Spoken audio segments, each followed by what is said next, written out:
Hello, welcome to our next episode of A Deep Dive with Creekmur Wealth Advisors. If you watch us regularly, you might know that usually it's Drew here with John. Today I'm Stacy Creekmur and I'm sitting in for Drew. He and his wife are welcoming their first little one into their home, so he's taking some time with the family. But today, John and I, because I'm here, we're taking the opportunity to talk a little bit about couples and money. And this is a question John and I get asked quite a lot. How do you work together? How do you do money together? If you don't know, we've been married 34 years and we've run a business together for 31 years. So we have navigated a lot of financial and money decisions together. And then, of course, John has talked with literally thousands of couples and helping them navigate their own financial life. So today we're going to walk through a few steps on that. But before we do, I want to throw it to you, John. We think, and I think you would probably, I know you agree because, well, I know you agree with me, but I would say that when any couple goes into a financial discussion, because money is such a matter of conflict for so many people, there has to be a few ground rules. Mm-hmm. What would you say before you launch into a big discussion about money? What should a couple consider? Yeah, so I think with any type of communication, it really comes down to we go into this communication with certain expectations that we have. And so you come from somewhere, you have certain expectations of what you want and what your thoughts are, and then I may have totally different expectations. Like last year on Valentine's Day, remember this? No. So I had a great idea. And so I went to ChatGPT and remember this? I said, hey, I've been married for 33 years. Give me a wonderful Valentine's Day message from my beautiful wife of 33 years and craft it for me like this and do this. I get a lot of good inputs. And so it gave me a message and then I texted that to you for Valentine's Day. And wasn't that great? Mm-hmm. So you had expectations. They were misaligned with my expectations. So they were a little bit different. And but we all go into conversations, different expectations. And usually those expectations, they're informed by our life experiences. And so I always say there's certain ground rules you want to have set in play. And so the first ground rule is, hey, we're not going to delve into fighting. We're not going to go into name calling. We're not going to say always and never and use those absolute terms. When it comes to money, we still know that even with all the work that's been done in society, as far as with education of money, we know as far as with all things that happen in life, that we still know that the number one reason for couples separating is stated a money reason. And there's number 2, 3, and 4 other relational issues. But number one is stated was money. What I have found, Stacy, in talking with couples is that the money is simply an excuse. We think it's money. That's not the real issue. It's really unmet expectations. So I think the number one thing for couples is when you go into a conversation, let's recognize that we all come from somewhere. We're all going somewhere.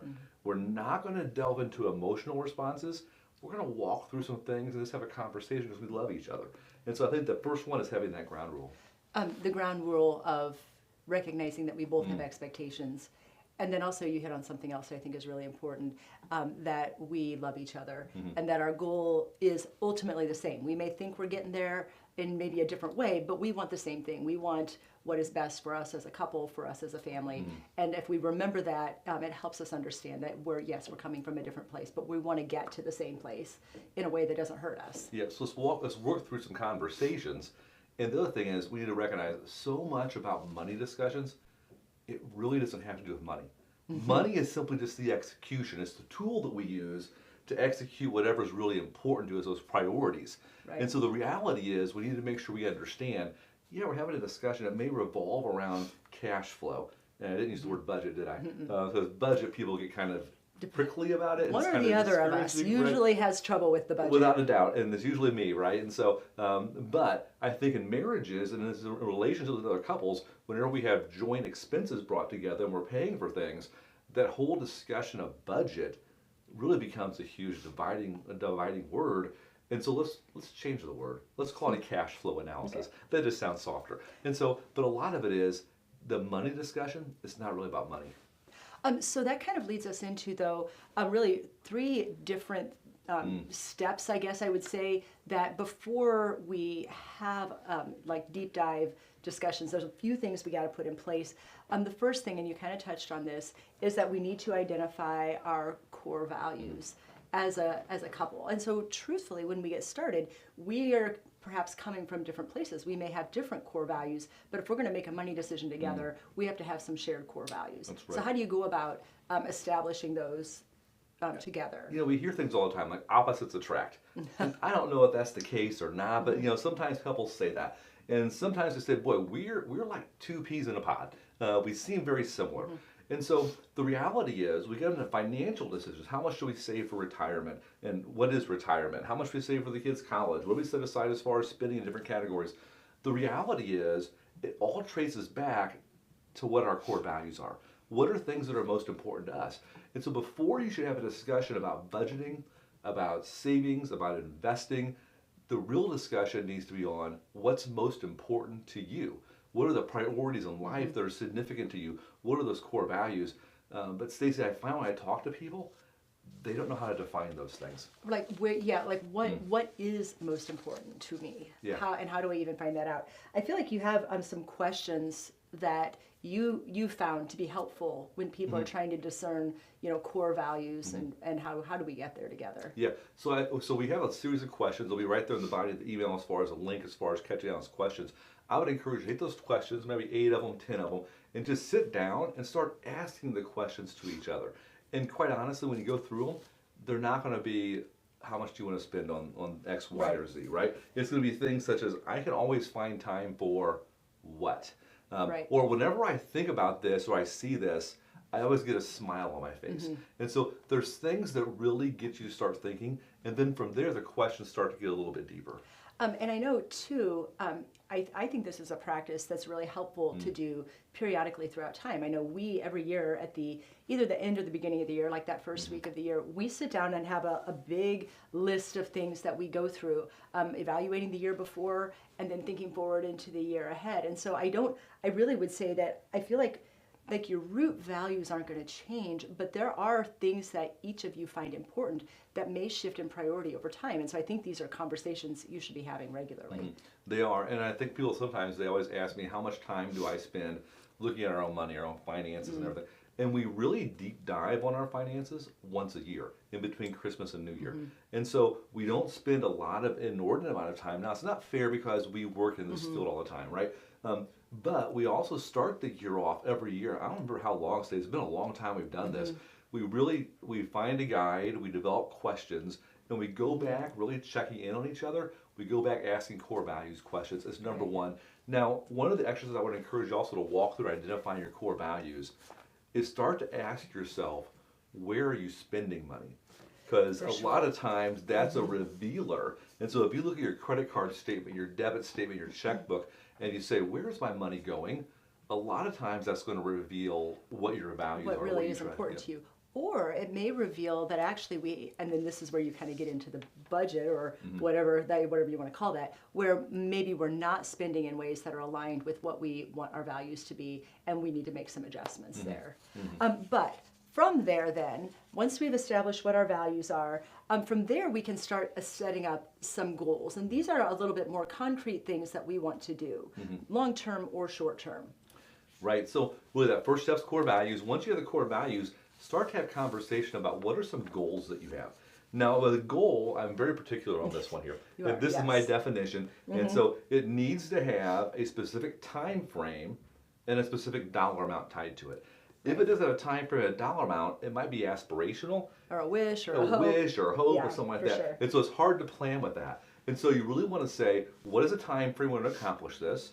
And then what is the dollar amount that's necessary to accomplish it? Now, you may not know exactly for certain how much money it takes, but you should have a general idea as far as how much you're going to need. And then really as well, I mean, I would think then your goals are going to be aligned with your values. So how will this help us live out our value? Or if we're able to do this, what will that mean for us as far as our core values and what's really important to us? Yeah, I really encourage it. Once you write those goals down and you have them outlined, and for some it might be, we'd like to retire, and I don't like the word retire, because we know what it means, right? But it's really that next stage of life. We transition that next stage of life. We're no longer working for a living, having income from our daily activities. What is it we want to do? And so you need to ask yourself, I want to retire at age 60 years of age, and I want to have $6,000 a month. So it's in a time period and a dollar amount. The question you need to ask is, how will that goal allow you to live out your core values? Because we, in the business that we do, we have seen a lot of people who've maybe set a goal like that, you know, especially in early retirement, and met the goal, and then found themselves in this place where they're like, okay, so now what? And they kind of had missed that first step of establishing what is truly important. And that's a hard place to be, because now you're like needing to backtrack and figure out like, okay, now I got all this time. What am I going to do with myself? You know, we have over 2,500 clients all across the country in 47 states. Half of them are retired. And so now I have this huge body of data and information, also this observation, anecdotal, of watching people and how they've navigated retirement. The people that have aligned their core values to that goal of retirement, as a general statement, we see them having more joy, more energy, actually less health issues. And for those where it's not aligned, there's a little bit of discontent. We see them sometimes not being as joyful, and we also see more health issues crop up sooner. It's interesting. And I mean, and then again, this is anecdotal, but sometimes I see as well that that spending sort of gets out of whack in that time period, because we're looking for what it is that will make us feel fulfilled, because we haven't really thought about what exactly we're going to do with the $6,000 a month. And I feel like we've seen that from time to time. Like, is it an RV? Is it another trip? Is it a remodel of the home? So I feel like setting those core values first, then setting up your goals. The third thing that we do then, after we know what we want to do, how much money we're going to need to do it, is then set the resources in place so that it can happen. Right. That third step is really the critical. It's the implementation of understanding your core values and setting goals in place. Next step is actual implementation. So I'd encourage everyone to be open to wise counsel. And so we know from a multitude of wise counselors, you're able to make quality decisions. And so be open to wise counsel. And we see some people that come in or maybe they go to their doctor and they've looked online on the internet and they go in and tell the doctor what their diagnosis is. We encounter people like that in the financial world. They're not really open to wise counsel and are making bad decisions that are not aligned with goals or core values. So be open to wise counsel.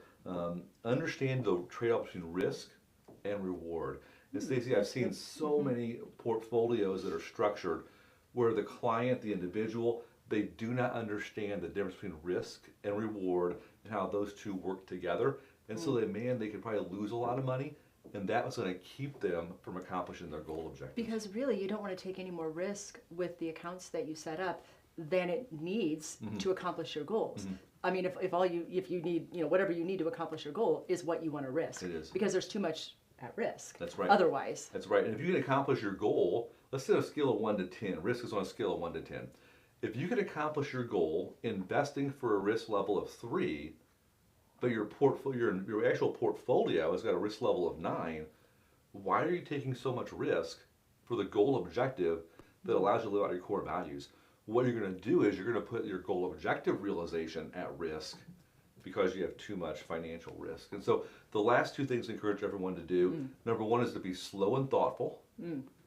Number 2 is to be quick and nimble.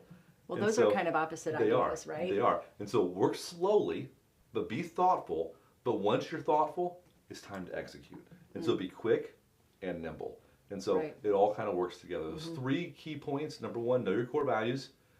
Number 2 is set your goals in place. And number 3 is to set your financial resources.